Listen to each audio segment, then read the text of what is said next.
Wala kang kalaban-laban sa akin. Bumalik ka na lang kapag mas malakas ka na para di ako antukin. Sang-ayon ako. Aba, hindi ko akalaing sport ka pala. Mabuti yan.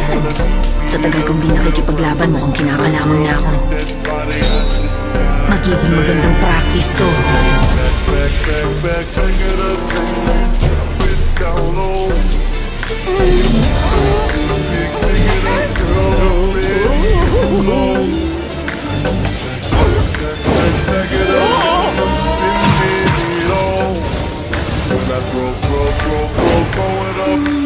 Puro depensa na lang ang nagagawa ko. Mabilis siya at doble sa akin ang bilang ng kamay at paa niya. Kailangan ko makagawa ng paraan para makaatake. Ayun na naman. Sigurado na ako ngayon. Sa tuwing akala ko na wala na ang vacuum cleaner, bigla na lang itong lilitaw nang hindi ko alam kung saan galing. Parang magic. Yun ba ang kapangyarihan niya? Magtago at magpalitaw ng mga bagay galing sa wala? Ibang klase, nakakatuwa naman. Isa pa, nahihirapan ng mga sapot ko na hulihin siya. Napakaliksi niya. Hindi talaga siya pangkaraniwang tao. Mas lalong hindi ko siya pwedeng hayaan makawala. Ayoko pa naman sanang gamitin ang powers kong to dahil ang sakit sa puwitan, pero... wala na akong choice!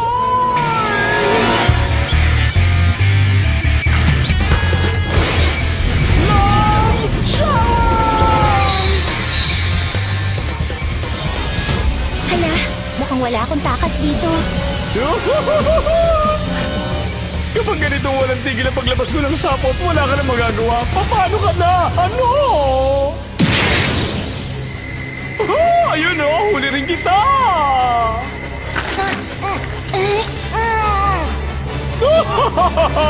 Baliwala yan.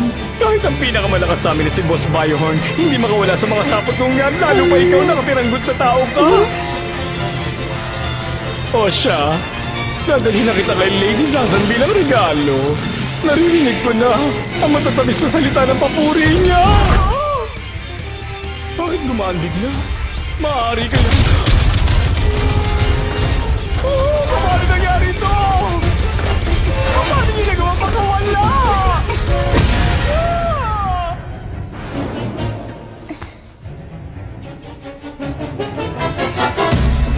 Ano? Ganun pala. Hinubad niya pala ang damit niya. Naiintindihan ko na. Una, naghanap siya ng pagitan sa sapot na malulusutan niya. At dahil nakadikit ang damit niya sa sapot, iniwan niya yun para mailabas ng ligtas ang katawan niya.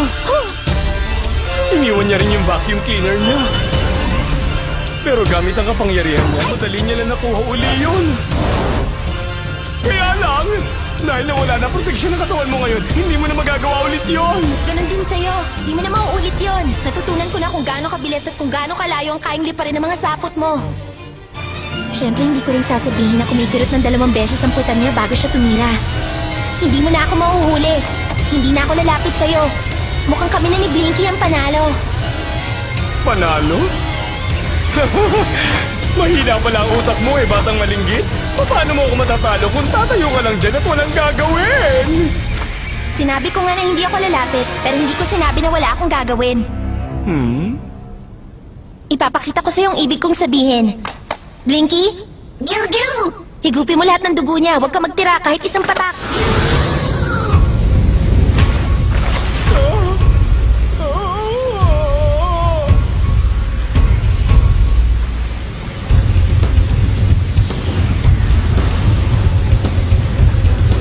Itigil mo yan! Tama na! Ikaw! Ang ginagawa! Naku, hindi maganda nangyayari. Nahihili na ako. Kailangan kong gumawa ng paraan.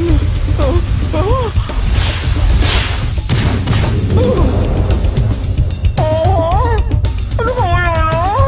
Hindi mo na mahigop ang dugo ko, ano? Meron pa rin. Meron din dito. At meron din doon. Ang daya naman. Hindi ko na matakpan lahat. Tama na, tama na. 20 sugat mo na nagdudugo ngayon kung tama ang pagkakabilang ko. At batay sa simpleng logic, Imposibleng matakpan ang lahat ng 29 na sugat mo kung gagamitin mo lang ang 4 mong kamay at 4 mong paa. Maliban na lang kung may maisip kang ibang paraan.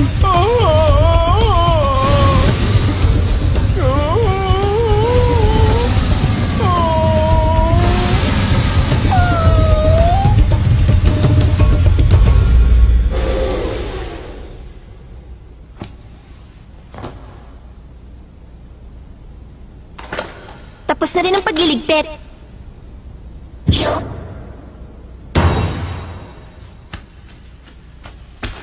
Hmm? Hmm.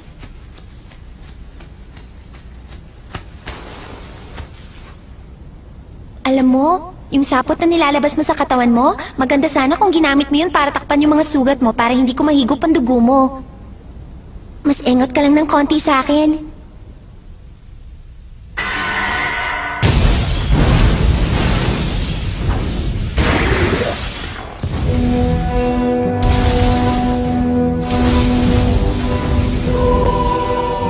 Ano to? Bakit ganito?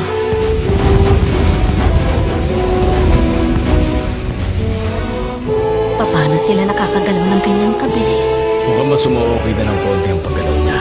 Pero napakalayo pa niya sa tunay niyang lakas. Hindi ko man lang napansin na nandiyan na pala sila. Nagsayang pa kasi ako ng oras sa laban ko. Pero hindi ako mabagal. Mabilis pa nga ako sa lagay na yun.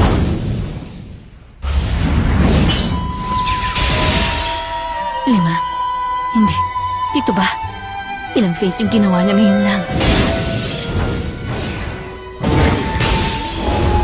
Paano niya nagawang tumalon mula sa ganung posisyon habang umaatake ka? Ano? Nakarating na agad siya ron?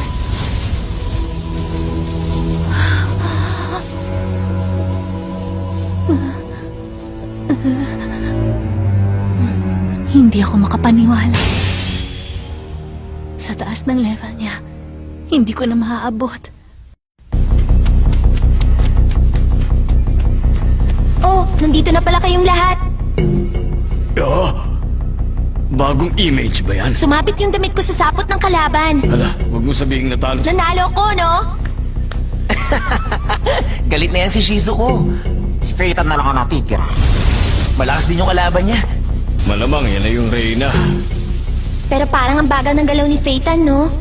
Oo nga, wala pa yan sa tunay niyang lakas. Oo na, alam ko na kanino niya pa sinasabi. Naintindihan ko na ngayon. Masyado pa akong mahina.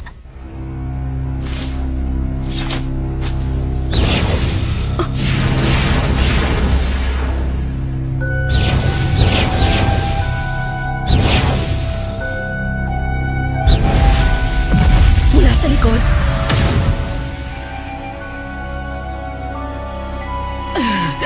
Bakit ganon? Habang tumatagal, lalo siyang bumibilis. At isa-isang nagdadatingan ng mga kasama niya. Nasaan na ba ang mga walang kwentang yon? Imposible namang lahat sila natalo!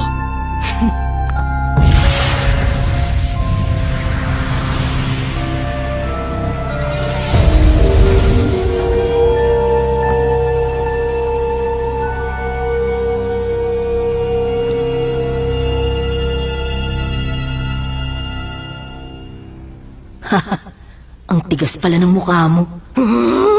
Magbabayad ka! Ang kapal mo para sirain ang maganda kong mukha!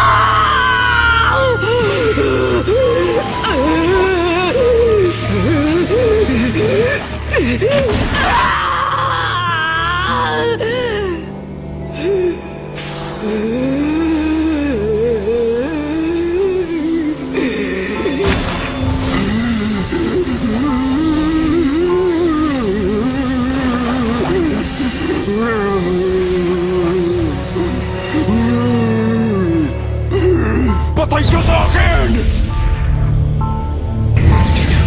Ko! Binaba mo ang depensa mo. Hindi ako ganun kabait para palampasin yun. Sorry ka na lang.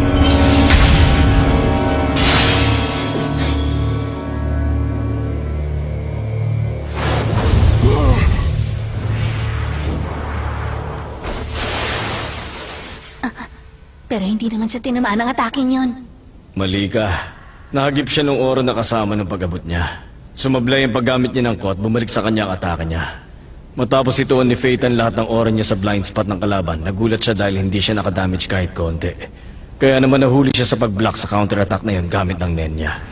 Ibig sabihin sa isang segundo na yun na hindi siya nakadepensa. Kahit isang mahinang emitter attack lang, sigurado nakagawa na ng malubhang pinsala sa katawan niya.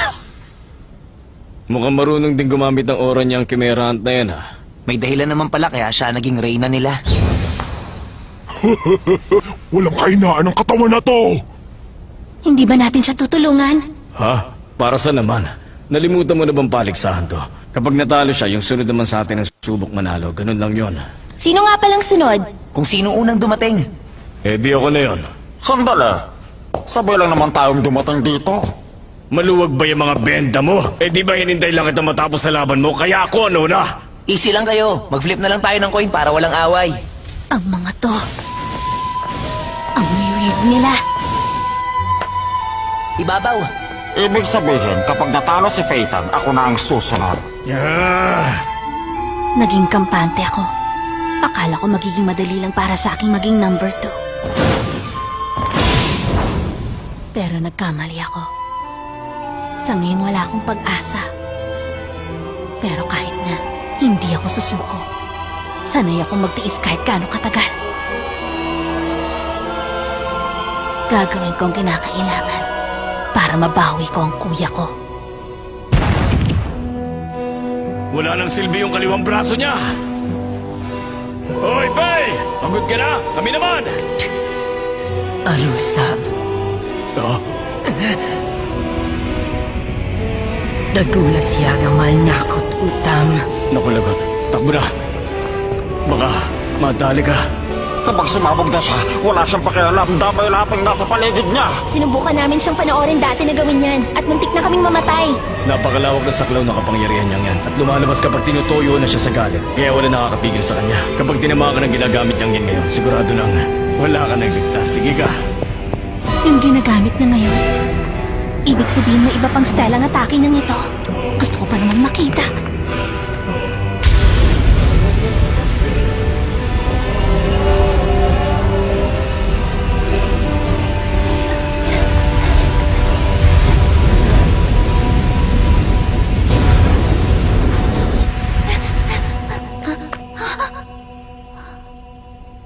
Ano yan?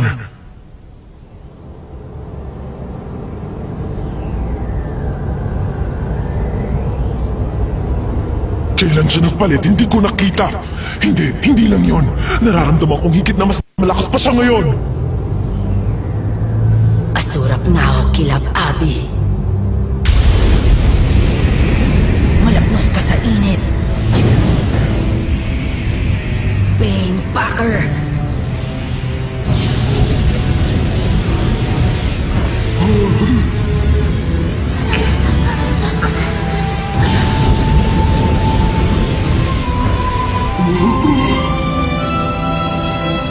Rising Sun.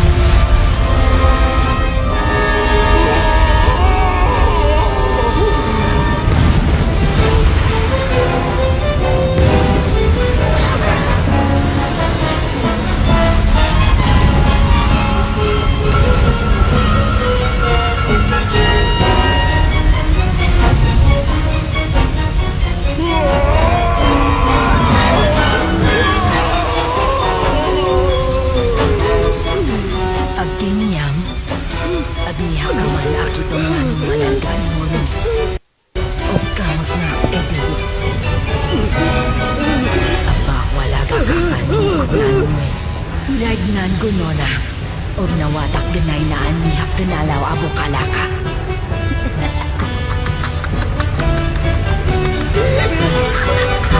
Imposible! Reyna! Hindi ako pwede.